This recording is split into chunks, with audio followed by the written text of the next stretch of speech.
Podcast 99. Latinoamérica, con su diversidad cultural, histórica y económica, ha enfrentado desafíos políticos. En la actualidad se encuentra en un momento crucial. Argentina, donde se realizará la elección presidencial el 22 de octubre, ha lidiado con altos niveles de inflación durante décadas. La inflación erosiona el poder adquisitivo de los ciudadanos y afecta la inversión y el crecimiento económico. Según el Instituto Nacional de Estadística y Censos de la República de Argentina, 4 de cada 10 argentinos son pobres. El gobierno de izquierda actual parece no haberles brindado las soluciones que requieren, con lo que ha crecido la posibilidad de un cambio de gobierno hacia la extrema derecha. En contraste, en Ecuador, donde gobierna la derecha, está por realizarse la segunda vuelta presidencial. Luisa González, del movimiento Revolución Ciudadana, lleva la delantera, dando altas posibilidades de que la izquierda regrese a gobernar Ecuador. Esta elección estuvo manchada luego del atentado contra el candidato Fernando Villavicencio, asesinado el 9 de agosto tras un acto de campaña. El 7 de octubre, los 6 sicarios presuntamente responsables del crimen fueron asesinados adentro de la cárcel donde estaban.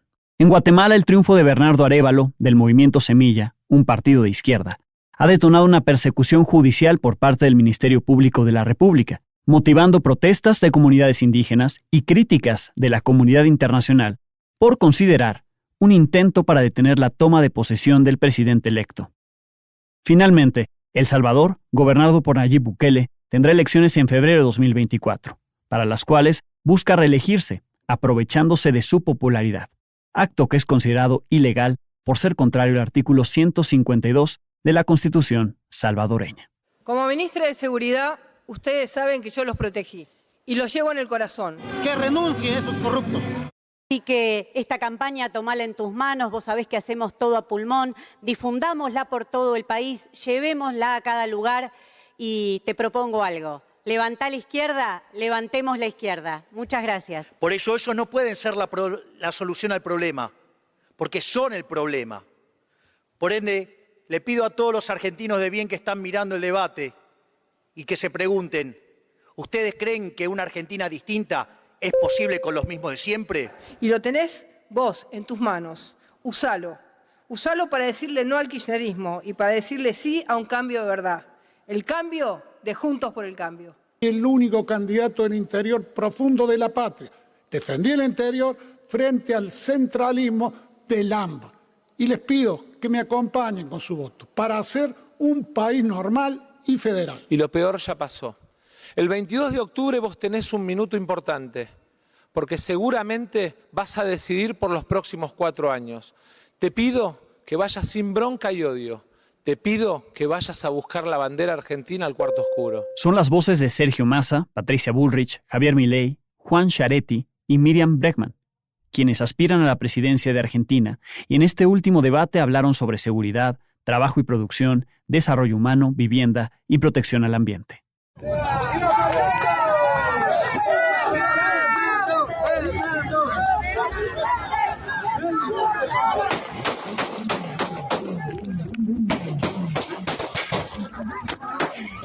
Ese fue el sonido que marcó la elección presidencial en Ecuador. Ocurrió el 9 de agosto, último día en que por ley se podían publicar sondeos de los candidatos presidenciales que participaban en la primera vuelta.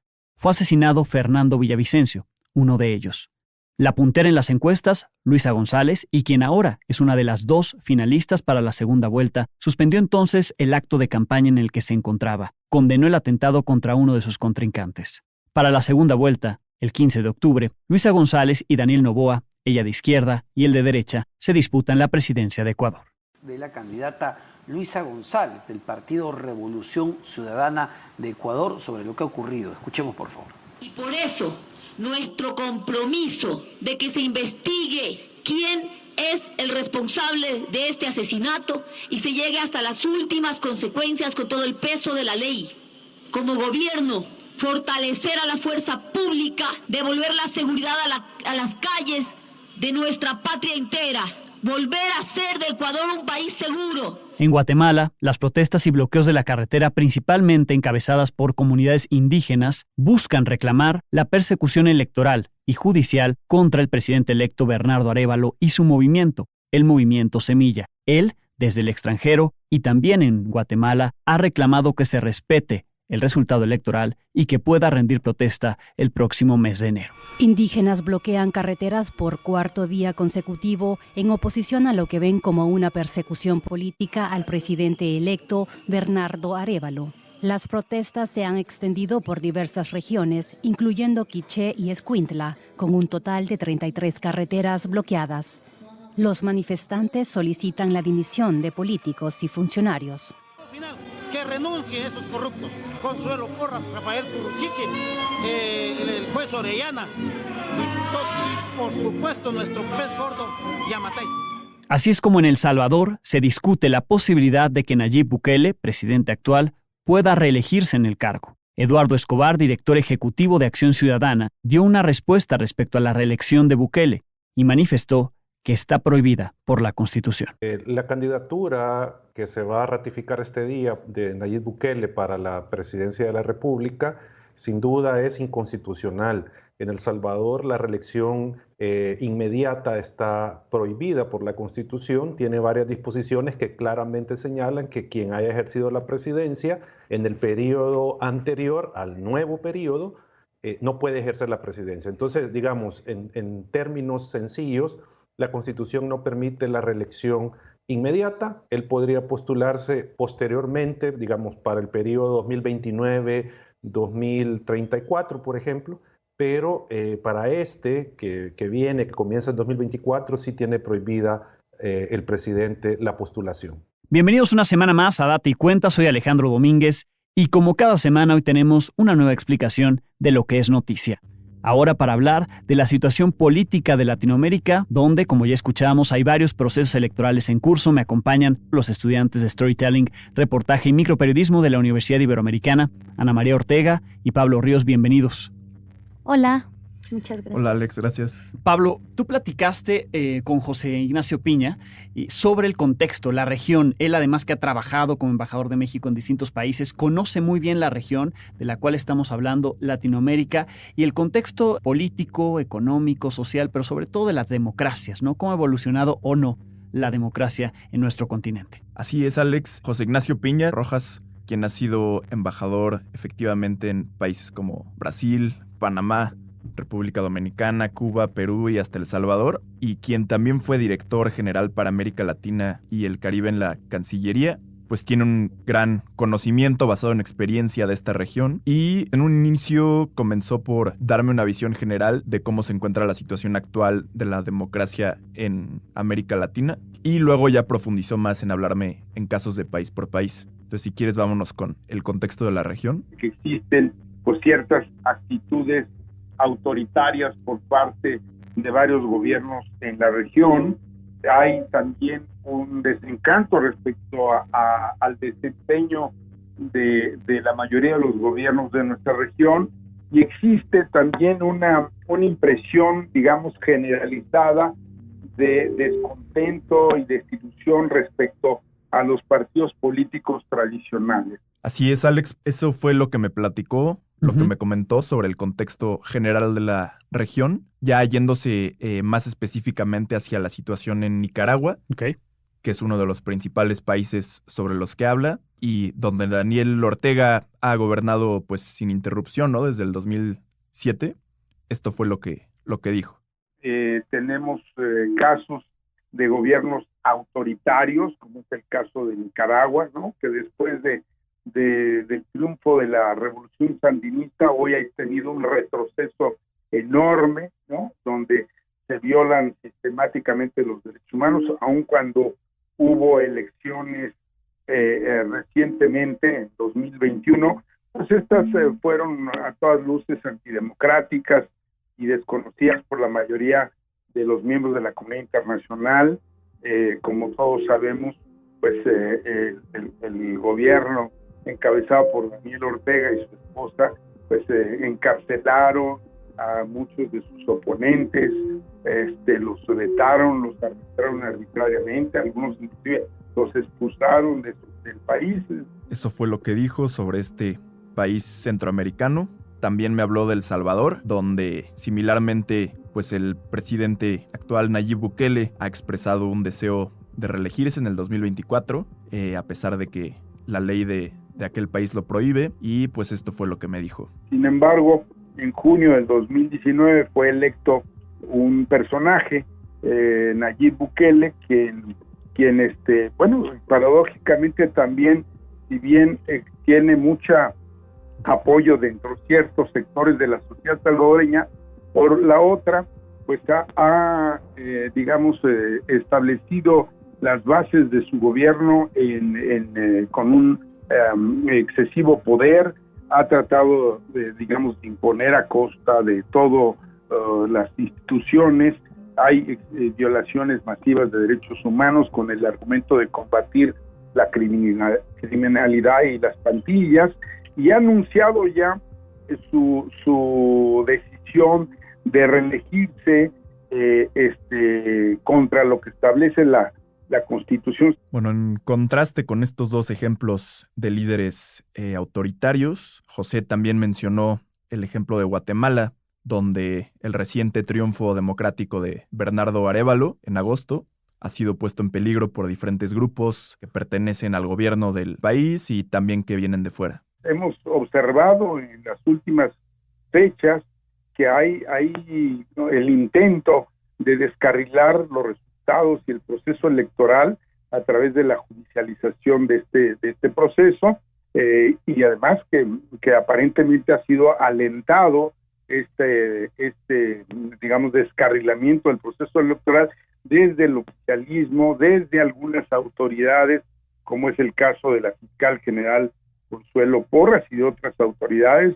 Ahí lo que estamos observando es que se resisten las élites que tradicionalmente han gobernado Guatemala, se resisten a entregar el poder, se resisten a dejar sus privilegios y por supuesto están poniendo en un serio peligro la estabilidad de política económica y social de Guatemala. Ya moviéndonos fuera de Centroamérica, el embajador Piña me habló un poco sobre la situación en Ecuador, donde la disolución del Congreso por el presidente Guillermo Lasso en mayo de este año llevó a una elección extraordinaria en la que el candidato Fernando Villavicencio fue asesinado.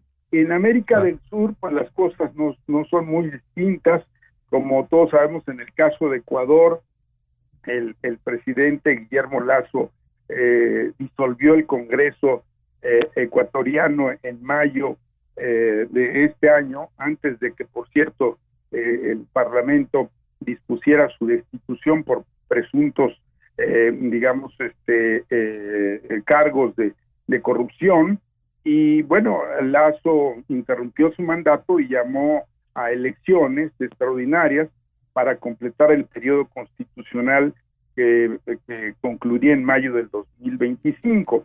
Y como sabemos, ya ocurrió la primera vuelta, se realizó el 20 de agosto, en donde, bueno, el proceso se vio muy afectado, manchado con el asesinato de uno de los candidatos, Fernando Villavicencio, quien había basado su campaña electoral precisamente en la lucha contra la corrupción. Así es, y pues profundizando en el tema de Ecuador, el embajador también comentó un poco sobre los actuales candidatos, quienes competirán en la segunda vuelta, Daniel Noboa y Luisa González. Cualquiera de los dos que gane, pues va a tener un problema de gobernabilidad, porque ciertamente la Asamblea Legislativa del Ecuador va a estar atomizada, va a estar dividida. Todo indica que, la corriente que sigue al expresidente Correa tendrá mayoría en el Congreso, en tanto que el resto de las agrupaciones tendrán poca representación, lo cual pues va a ser difícil que un candidato como Noboa pueda gobernar si no hace alianzas de manera adecuada, ¿no? Muy bien, Pablo, pues así lo que te dice el embajador Piña, porque interesante, ¿no? Que él conoce la región y conoce este contexto en el cual se están dando estos procesos electorales bastante complicados, algunos de ellos antidemocráticos, como lo que está ocurriendo en Nicaragua, ¿no? Como lo que probablemente ocurra en Venezuela y lo que apunta ocurrirá en El Salvador, mientras que en otras democracias A pesar de que hay un resultado, como ocurre en Guatemala, pues hay una afrenta por parte del sistema judicial, de la Fiscalía General del Ministerio Público de Guatemala en contra del partido Movimiento Semilla, que encabeza Bernardo Arévalo, apenas a unos meses de que ya rinda protesta. Así es, y pues hay una variedad de países que tenemos que tener en la mira en este siguiente año. Las elecciones, las tomas de protesta. Uno de ellos del que no hemos hablado mucho es Argentina, sobre el cual mi compañera Ana María Ortega también realizó una entrevista. Exactamente. El próximo 22 de octubre es la elección presidencial allá en Argentina. Y tú platicaste, Ana María, con Valeria Valle. Cuéntanos. Sí, correcto. Yo platiqué con Valeria Valle. Ella es académica de la Ibero, es internacionalista y tiene un doctorado en Ciencias Sociales y Políticas. Ella es de nacionalidad argentina y vive aquí en México.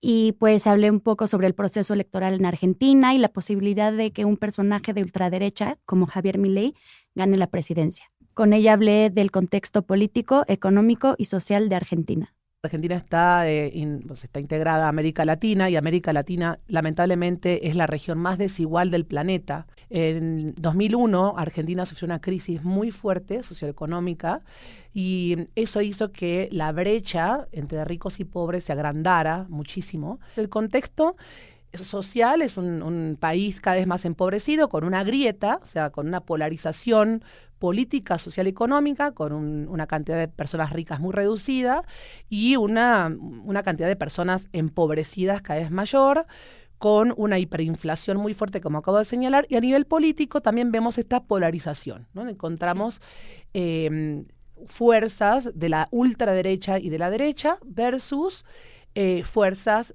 más progresistas, más hacia la izquierda, ¿no? También es importante que estemos informados cómo funciona el proceso electoral y pues aquí nos explica un poco. Para que estas tres personas puedan ganar las elecciones tienen que ganar con el 45% de los votos o más. Y si no, una otra posibilidad es que ganen con el 40%, pero que le lleven a la segunda persona 10 puntos porcentuales. Javier Milei 35.3%, Sergio Massa, el oficialista 30% y Patricia Bullrich el 25.9%. O sea que los tres están más o menos cercanos, pero vemos que sí, que la ventaja de Milei es realmente algo que llama la atención. También nos comentó acerca de la llegada de Milei, el fenómeno político y candidato a la presidencia, quien quiere hacer un cambio radical en el país. Y este personaje llega, ¿no?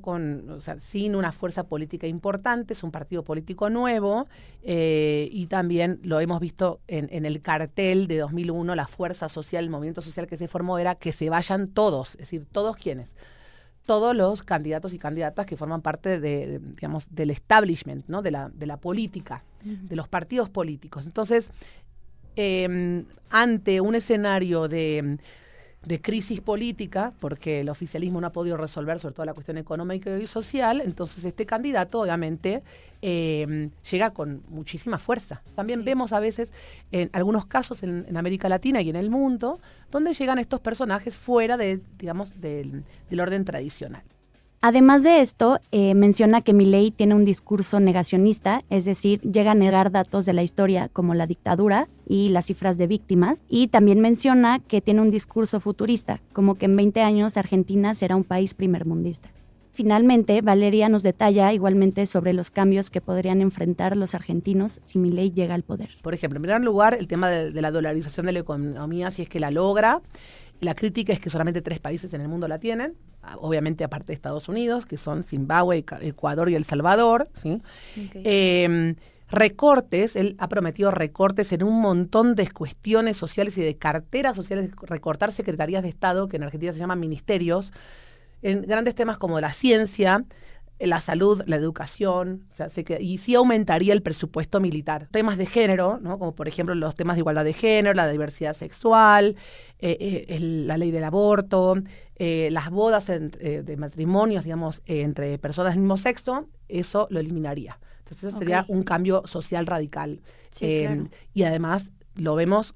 Esto se opondría, a la marea verde de América Latina y a todos los cambios en las políticas de género, de impulsar la igualdad entre hombres y mujeres y la igualdad de la diversidad sexual. Esto sería un cambio muy fuerte en Argentina. Si personas que ahora tienen 18 años, los que van a votar por primera vez, o 20 años, y están hartos y hartas de la inseguridad. También hay que decir, también esto es muy importante, no lo acentué, pero Argentina obviamente ante este escenario de crisis socioeconómica está viviendo niveles muy, muy altos de inseguridad, también de presencia fuerte, sobre todo en algunos lugares, ¿no?, de las fuerzas del narcotráfico. Entonces, los jóvenes, y bueno, las jóvenes y la juventud en general, por ahí se siente tentada de votar por un personaje nuevo, fresco, que no se ve identificado con las fuerzas políticas tradicionales. Ana, pues así lo que te dijo Valeria, interesantísimo para poder comprender lo que pasa en Argentina y este panorama, ¿no?, frente a la elección presidencial que ocurrirá el próximo 22 de octubre. Sí, claro, Alex, pues la verdad fue una plática muy interesante y como vimos nos comentó todo acerca sobre el contexto en el que está viviendo Argentina. Perfecto. En los próximos días seguramente quienes nos escuchan se estarán enterando de los resultados, cómo quedaron allá en esta segunda vuelta en Ecuador, que se realiza el 15 de octubre, pero también en este proceso electoral por la presidencia de Argentina el próximo 22.